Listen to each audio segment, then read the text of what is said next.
All right, we're back for another episode of Wired Together with Jason Winter and Melanie Winter.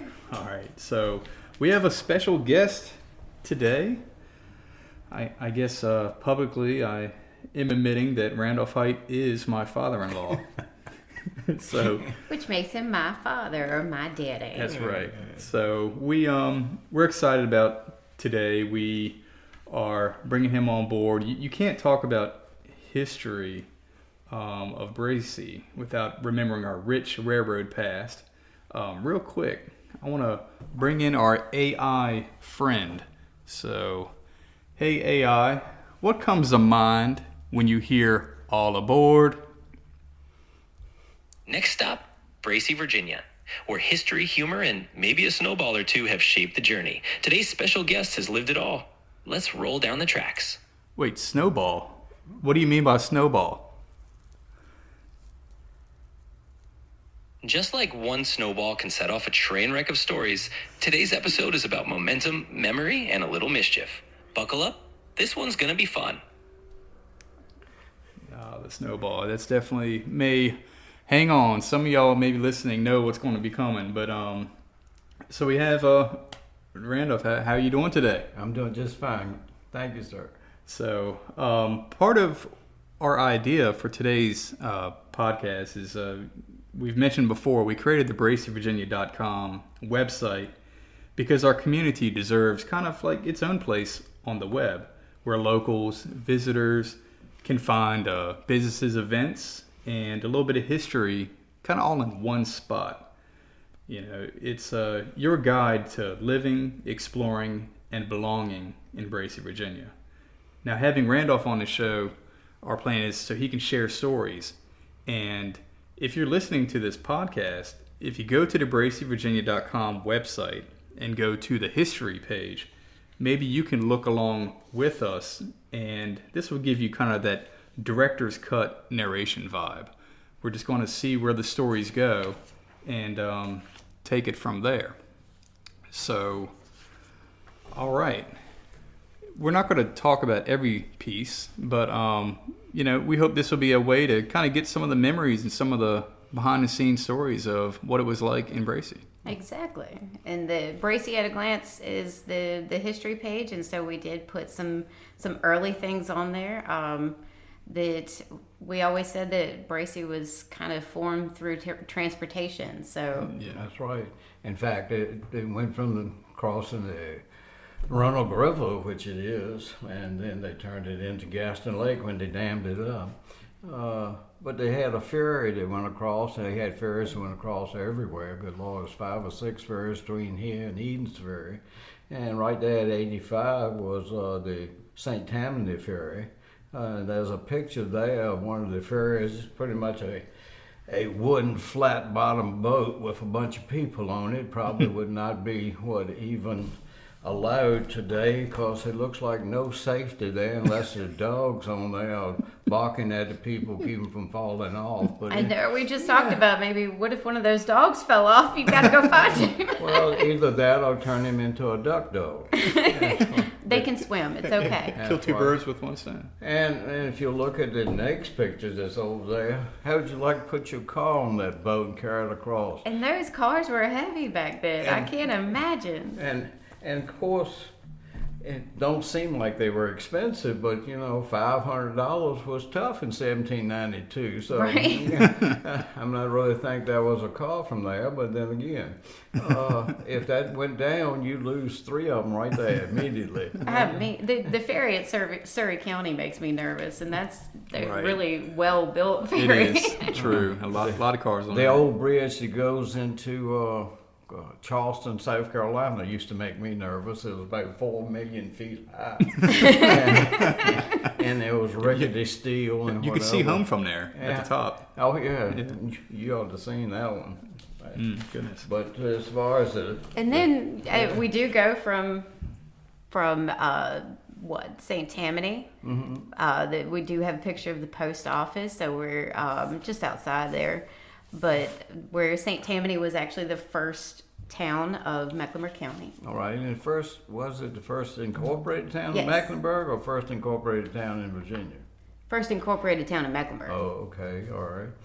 But then again, when the transportation changed, Transportation changed everything, and then turn then of the it century, brings they us brought the railroad through. the railroad, exactly, The which is Seaboard Railroad, and of course they didn't combine with coastline till later, even in my life. That was in the 60s, I guess they combined with coastline, or maybe in the 70s, and became the Seaboard Coastline. But up until then, as a small child, it was just Seaboard Railroad, and that's how we got the mail, everything. We had 2 trains a day that ran north to south, and they would throw in a bag of mail. And as a small child, I would help Nancy Dunn, who ran the post office in downtown Bracey, and I'd run over there and pick up that bag. And of course, they would throw it 500 yards down the track. So Nancy wasn't a spring chicken. So anyhow, I was a big help. And for that, I got a 6.5 ounce Coca-Cola. Ooh. Oh yeah. So and then she'd bring it back, sort it out, put it in another bag, and hang it back up on the little latch that was right there beside the track. And then 2 northbound trains every day came through. So the mail was constantly being north to south, south back to north, and it was a system that actually at that time worked and worked well. that is really neat. Mm-hmm. I did not know that you did that. Oh yeah, good gracious. Yeah, that's how I spent my time. We didn't have the iPads or iPhones or anything. We actually had to find stuff to do. We entertained ourselves with throwing snowballs at trains and things like that. Well, AI mentioned it, now you've mentioned it, and we actually mention it on the Bracey history as if you know, you know. So you might as well tell the snowball story. Well, we were out of school for about a week. This was January of 1963, and was it 64? Yeah. Oh, okay. Well, January, so Yeah, it just okay. turned. It just turned. Yep. Okay, and I just couldn't keep up.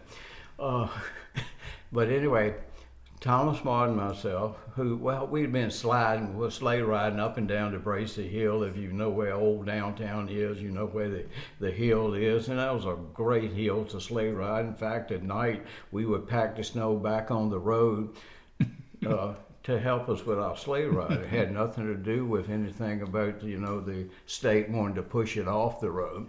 But anyhow, we would do that. But one morning we were sleigh riding, and Thomas Martin and myself, the train was coming through, and it was going from north to south, which is actually a downhill grade. So it's going faster. Well, what we would try to do, and like I just said before, we had to come up with things to entertain ourselves. So we're making snowballs to throw through the open boxcars. I know it sounds like absolutely nothing of importance, but to us, you were a pretty good pitcher if you could make that happen. Anyhow, so the first ball that you would throw would usually hit the side of the train, because you don't have the You have to readjust too. Yeah, exactly. That's right. Yeah. So the second one you would throw would get inside the car and hit up in there. Well, the third one we were getting ready to throw, as we get ready to let it go, a tank car hits the cross and turns sideways, and 27 other railroad cars crash, boom, boom, boom. You've never heard such a noise in your life. I mean, it was deafening as far as me and Thomas, and barricaded that railroad cut. And if any of you ever look over the bridge when going down 903, that's a pretty deep cut. Anyhow, I think you've got a picture. There is a picture. We found it on a magazine. Yeah, okay. But yeah, this one. Yeah, exactly. But anyhow, it barricaded that railroad cut, and no one really got hurt beside the guy in the caboose. The sudden jolt and stop, he fell up against forward and broke his arm. Granddaddy Hite, my grandfather on the Hite side, ran up the hill from the store, because it wasn't like they didn't know something was happening. Right. And they had cut the brush, I guess you would say. It's kind of, they were about an inch around, stuff like that. And they'd cut them with a machete. What do you call Machete. it? What? A machete? Oh, like a sickle or- machete. That's right. So they were a little pointed. Well, he fell on the way up there and cut his hand. So they were the only two people who really got hurt. Hey, during the walking whole away thing. from that's right. great. Yeah, really. And then the rest of the training, of course, he wanted to see if the engine had gotten away, and it had. Of course, it dropped a couple more cars all further down the line. Yeah, that's right. And I think one of them is probably under the trestle. Right. But anyhow, no, that was when Thomas and I got tagged for knocking a train off the track with a snowball. And I should have become a major league pitcher, but they couldn't find a catcher who wanted to catch me. Right. Or catch snowballs. That's right, exactly right. So no, that was just another era in life and growing up in a small town. But the railroad not only played a large part as far as transportation, believe it or not, you could get on a train to Richmond and ride it all the way to Bracey. Yeah, and Hunter did that, which was my mother's half brother. Yeah. Anyway, he got off the train and whatever, and came on up to the house. It was great. My mother actually at one time they had what they called a little short dog, and that would carry you from Bracey to Norlina. So they would get on it early in the morning, go over to Norlina, shop all day, eat whatever, and come back in the afternoon. They spent a whole day out of town. It sounds lovely. And, well, it was just quaint. Right. And, it was what you did back then. You didn't have all the highways and whatever, and the cars that you could count on, or the tires on the cars you could count on. Things were different. And we evolved just like everybody else, going from a wagon to a car. Going from the river to the lake. Yeah, going from the train to 85. That's right. Bracey has always followed the transportation. As far as St. Tammany on the lake, as far as the town of Bracey and where the railroad used to cross, and now Interstate 85, we have built all that way. Yeah. Yeah.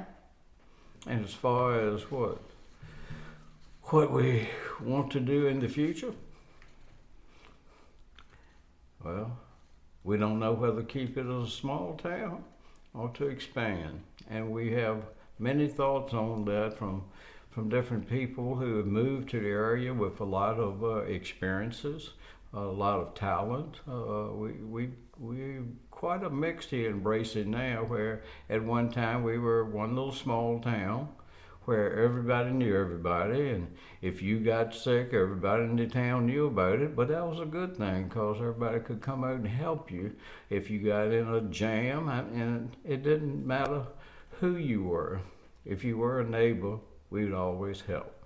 And that was just the small community-minded thoughts of rural America back in that day. So I knew everybody. I rode the bus with everybody. My mother went to school with everybody that went around. And that even made a nice thing, Jason, as far as I know you are heavy into education and stuff too. But the teachers were from around this area. Right. Our parents knew all the teachers. The teachers watched us grow up, whether it was at the barber shop, whether it was at church, whether it was at the grocery store, which weren't many grocery stores. They were kind of like you grew all your own vegetables in your garden, and you went to a butcher to get your meat. That's right. So anyhow, but they knew us as children, and I guess it made it a little easier to teach each one individually, because they knew all of our quirks. Right. They knew if we were rambunctious children or we were studious children, or it was a simpler life, where today's problems are certainly more difficult to deal with than what we had back then. So yeah, I was glad I was raised in that time. I don't know how good I would do as a child in this era. Which child would you have called yourself? Rambunctious? No, that would have been someone else calling me that. I always Just thought slightly I mischievous. was studious and always Oh, on yeah. the up and up. Oh, yeah, That's right. absolutely. Never got into any trouble unless they were some rodeos or stuff that we had calves and I think you're pigs banking and on whatever. most of your teachers being not able to listen to this podcast right now. Right. There might be a little bit of that. Of what? You're banking on The fact that the teachers may not be able to listen to this podcast right now, so you can say whatever you want, because Oh they're. yeah. Well, will they be able to listen to it later? Well, I'm talking about your teachers. Oh, my May teachers. not be No, able my to teachers. I listen. really appreciated them, and wherever they are, I hope they know I appreciated them. I'm just flipping through this, just looking at some things. Like, how about the tornado in 1923? Just That came through, and we haven't had. Well, we've had some many tornadoes come through, take tops out of trees, and maybe blow something over Right, or whatever. And the past few years. But as far as a large tornado coming through, 23 was the one that came through. It took the old Bracey Baptist Church, which sits what used to sit where the community house is today, and blew that away. Except for it left I think the pews sitting there, but the building was gone. I think we have some of the things that came out of that old church, but it had changed everybody from going to the Bracey Baptist Church to, I think they started to go to the one in South Hill, Right. which was like going to one in Washington. I know, right? It's a bit further away where just you've got a a bit slower further away, and you got vehicles. slower transportation. Right. Exactly right. So that was another change that came about, and we just evolved like every little small town in America. Yeah, what else do you have? well, we're sitting right now Uh-huh. in what is Miles Cole store. Maybe you can tell us a story of, Oh, yeah. that. Well, Mr. Cole was one of the first vegetarians that I had ever heard about. I mean, he was a vegetarian. He ate just vegetables. Well, what was going on with that? I mean, we didn't understand it. We had fried chicken almost every night, if it wasn't spaghetti. And we had pork chops, and we had steak on occasion. But it was pretty much whatever was around at the time. My father used to go in with somebody else and buy half a cow and have it cut up and put it in the freezer, or buy half a pig or a whole pig and have it cut up and put it in the freezer. That is still done today. It is, exactly. So anyhow, Mr. Cole was a vegetarian. And the only first one I ever knew, the first one I ever learned what a vegetarian was. Anyhow, he, and later years, he and Ralph Harper and even, what was his name? Lived up on the curve. Woody Haynes. Yeah. That's right, Woody. They all three, I think, bought shares into Mr. Cole's store. And of course, Ralph had the cotton gin that was over there behind it, so he could work at the store and run the cotton gin at the same time, which was all a good deal. But anyhow, Mr. Cole lived to a ripe old age. He was like 93, 96, something like that, and lived a good life. But I used, and everybody else that lived on Bracey Drive or close by, used to catch the bus on at the store, which is this building, except for it was across the street.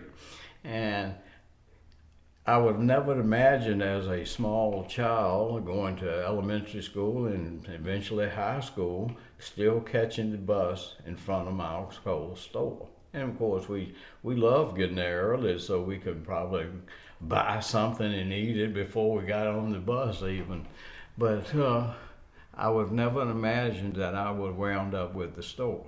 But after Mr. Cole passed away, his daughter, Jeanette, gave me a call and asked me if we would she knew I'd like keeping things in Bracey, preserving the history and whatever, and she wanted to know if I would buy the store.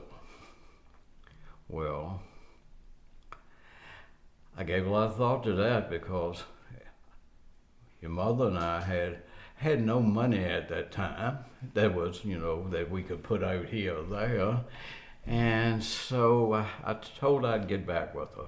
And I called a local person here in South Hill that moves buildings. And he told me it'd take about $8,000 to move just across the street. Well, not the street, but the road. And onto our property. So that was going to be, this was 1995. So that was going to be a foundation and then moving the building. Well, I called Jeanette back up. Told her, Jeanette, look, it's $8,000 just moved across the street. There's no money to buy that from you.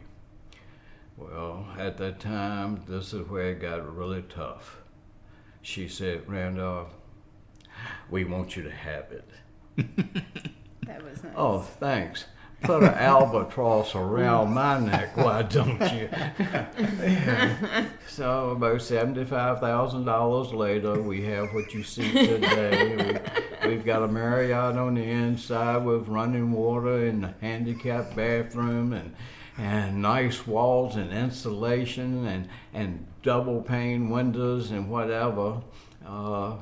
And it still looks like Mr. Cole's old store on the outside. So we did save Bracey for what it was, and it became That one little piece got saved. And I wish we had done more of that with some of the other towns. And of course, Lake Ross has still got a way of doing it, and South Hill has kind of. But they could take that old architecture and make something new on the inside, and just put sugarcoat the outside a little bit to keep the architecture of there, but at the same time just be innovative as far as the businesses you're putting in. So I've seen that in so many different towns that it's a wonderful thing to have happen, and I'd love for more people to enjoy and to join me in keeping Bracey's history alive. Yeah, and actually we've seen a lot in a lot of the small areas, small towns nearby and everything, revitalize. Yeah. So, and that's an interest of you and me, and I think a lot of people that are new and old here. That's right, exactly. In fact, one of the pictures, Melanie, the 1885 picture, I knew it was before 1918 because great granddaddy Bracey's store is wooden. Yep. Mm-hmm. That store burned in 1918.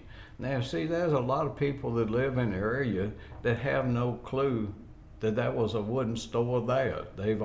Since they've ever been here, it's always been that two-story brick store, which was to me the very first Walmart, or as my mother would say, he sold everything in there from a needle to a casket. They actually had caskets upstairs. Funeral homes weren't even known of at that time because everybody had large houses, and when you passed away they would carry you back to that house. Well, as houses got smaller, the birth of the funeral home came, and we started having it in an area that was suited for having that rather than trying to deal with windows and doors of smaller houses. Which is actually why most of the older funeral homes are a house. They are. Because that's what the job would have eventually transformed into. That's right, exactly right. Especially when it's passed down. Yeah. But then we got regulation. Yeah. Well, I mean, That's right. Apparently, in that picture going across that lake, there's no regulation on that ferry. It's not even like a little lip I mean, or not anything. even a railing. If you wobbled in there, you just fall right off. You have nothing to catch on to besides your next door neighbor, and they would probably go with you. Oh, that dog. One or the other, exactly. Oh, geez. But anyhow, great granddaddy Bracey, I don't know, just skipping over to looking at the community house. Great granddaddy Bracey was the last living trustee of the old Bracey Baptist Church that the tornado blew away, and so he he gave that land to have a community house put on so the community would have somewhere to go to celebrate birthdays, weddings, receptions. They had dances there when I was a child, and what they had everything that went on around at some of the churches. They would certainly have their receptions there, or even meet there to eat. And so the And we still community keep houses that going played a today. large part, even doing that today. Exactly. Exactly right. So we will simply wrap up our history with just a little hint of maybe what the future should or maybe could look like here. Well, the three people you see there in that early 1900 picture is Walter Bracey and John Rideout and Ed Lambert.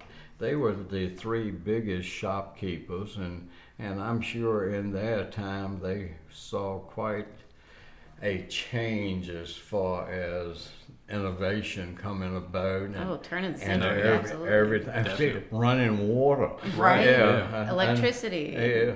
Telephones. Telephone. And Granddaddy Bracey, which I call him Granddaddy, his great granddaddy, anyhow.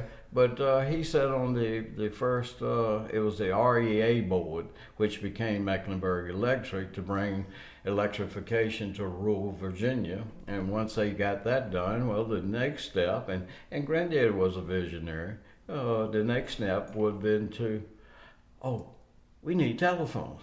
We need to talk to each other. Well, back in that time, there were several families throughout the county that actually ran their own lines, and they had the crank phone that you see hanging on the wall, and you put the other one in your ear and talk in the mouthpiece. But they were like party lines.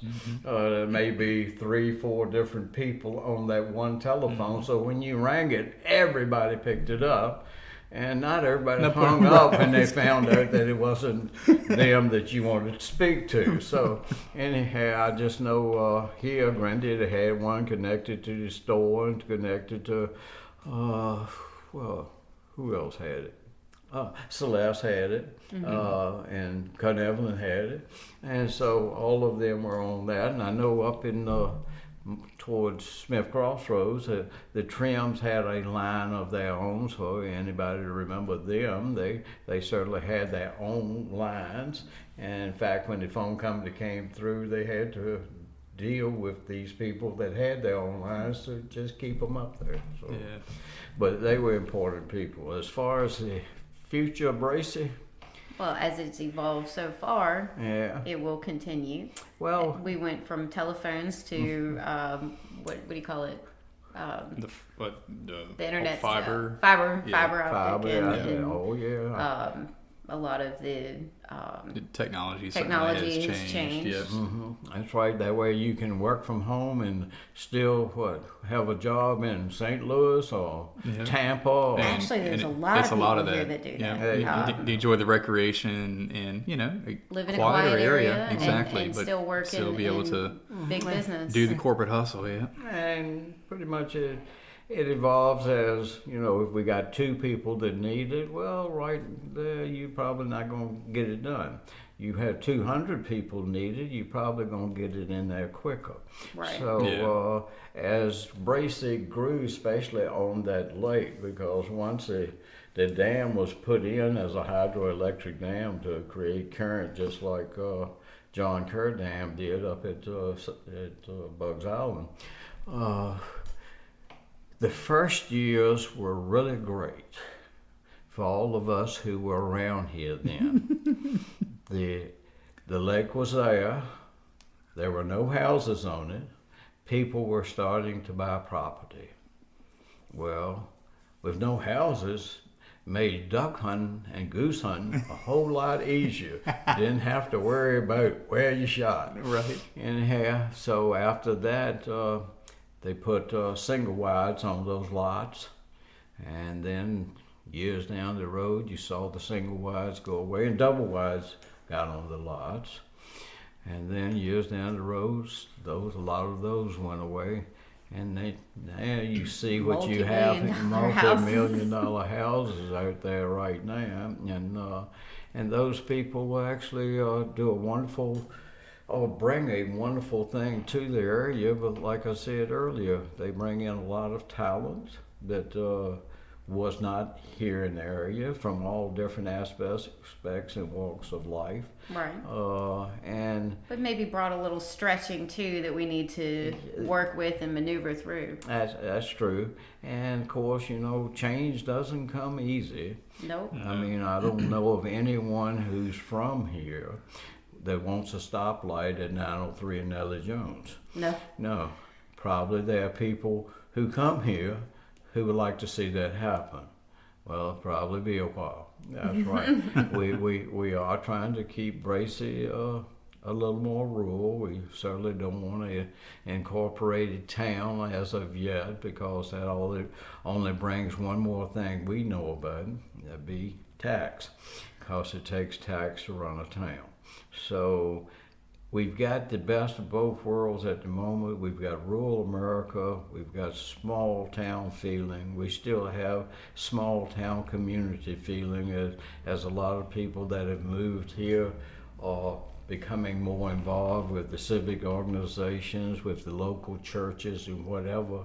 Well, we can communicate with each other and keep that small town atmosphere working. Yeah. Right. Yeah. I like that. Yeah, exactly. So, I feel like maybe Bracey, Virginia helps in that communication. And it did. Give it out there, get the opportunity to see what's happening and how we can all connect. Connect, that's right. Yeah. And speaking of connecting, you're doing a wonderful job here, Jay, with trying to keep that connection with the Bracey.com. Yeah, the BraceyVirginia.com website, it was just, we wanted to have a place where all the businesses could be featured. So if you have a business and you're not on there, or if yours is on there but you want more information added, please let me know. We can get you a username and everything. You can go in and maintain it.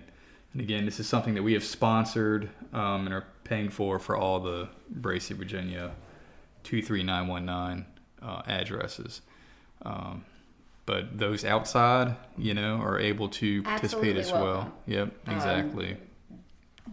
More information on there. We're not going to go down that rabbit hole. All right. Okay, so, Randolph, thank you so much for being willing to be on our podcast today. It helps, a family, when you're a family member, and we can kind of just say, hey, by the way, you're going to be doing this. But I think, some of these stories I've heard, some of them I haven't heard to the detail. So right. It's always enjoyable. And hope you all at home, able to follow along and maybe learn something. Would love it if you, yeah, exactly. And that's the whole purpose with this whole thing.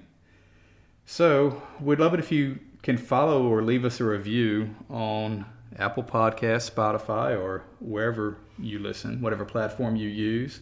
On social media, share it either privately with your friends, post it online. All of this helps us to grow and keep the conversations going. Haven't been to it yet? Go to BraceyVirginia.com. And on Wired Together, unplugging for now. But always stay connected.